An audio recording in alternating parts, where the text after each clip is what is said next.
अच्छा Babar, test series में हमारे पास 2 विकेट कीपर हैं, रिजवान एज अ नायब कप्तान भी साथ हैं, सरफराज पिछली सीरीज़ के मैन ऑफ द सीरीज़ भी हैं। तो कितना मुश्किल होगा दोनों को सेलेक्ट करना? क्या पहली चॉइस मोहम्मद रिजवान होंगे या फिर आप सरफराज को एज अ बैट्समैन जो हैं वो फाइनल 11 में शामिल करेंगे? आपको लगता है वो एज अ बैट्समैन खेल सकते हैं?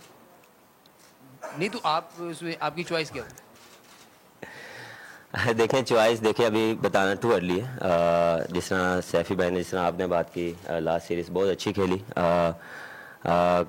मेरी कोशिश होगी कि मेरी पहली चॉइस वही होंगे, लेकिन कोशिश करेंगे कि वहाँ जाके देखें किस कम्बिनेशन के साथ खेलेंगे, क्या बैटिंग लाइन होगी हमारी, तो कोशिश करूँगी जो बेस्ट 11 होगी उसके साथ जाएंगे। बाबर, नायब कप्तान का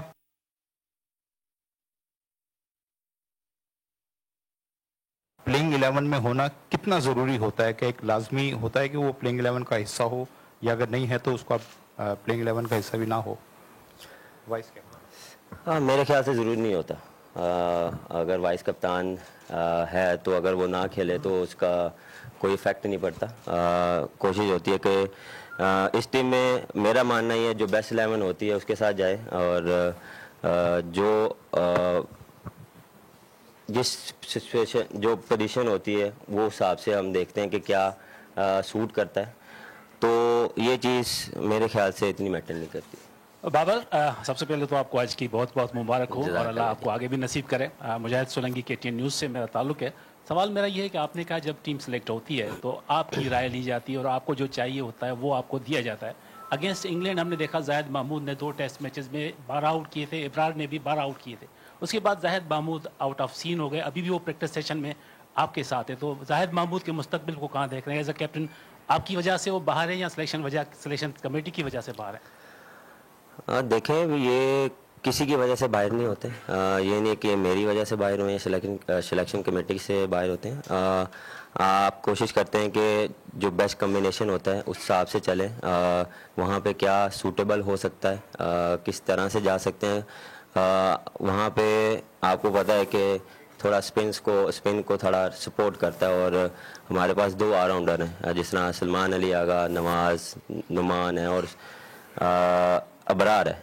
तो कोशिश यही होगी कि जो हमारे बेस्ट जो प्लेयर्स होंगे उस हिसाब से जाएं, और ये नहीं होता कि मैं किसी का कैरियर डिसाइड करूं या PCB किसी का कैरियर डिसाइड करे। ये अप एंड डाउन चीज़ें चलती हैं, लेकिन मेरे ख्याल से जिस तरह वो हार्डवर्क कर रहा है, जिस तरह वो बॉलिंग कर रहा है, तो इंशाल्लाह लुकिंग फॉरवर्ड के वो दोबारा वापस आए। अवाम के लिए एक और मुश्किल, आटे की अदम दस्तयाबी पर अवाम परेशान। शदीद गर्मी में यूटिलिटी स्टोर्स के बाहर लंबी लंबी कतारें। बोल ने निभाई सहाफती जिम्मेदारियां, पहुंचाई घर घर ये आवाज। इस्लामाबाद के यूटिलिटी स्टोर से सस्ते आटे का हुसूल शहरियों के लिए ख्वाब बन गया। बोल न्यूज हकायक सामने ले आया है। आओ मिलकर आवाज उठाएं, पाकिस्तान को बदलें बोल के साथ। बोल बना अवाम की आवाज। अवामी शिकायत पर बोल ने किया मुताल्लिका इदारों से मुतालबा। सुबह 6 बजे से आकर ये लोग आटे का इंतजार करते हैं। 7 बजे आई और नहीं मिल रहा है आटा, पैसे नहीं होते तो उधारे लेकर आती हूँ। वो कहते हैं जी 7 खजूर लाजमी लें। हमारे पास आटे के पैसे नहीं होते तो खजूर कहाँ से लें? क्योंकि बोल है पाकिस्तान का नंबर 1 न्यूज चैनल। सब्सक्राइब करें और बेल दबाएं ताकि कोई खबर रह न जाए।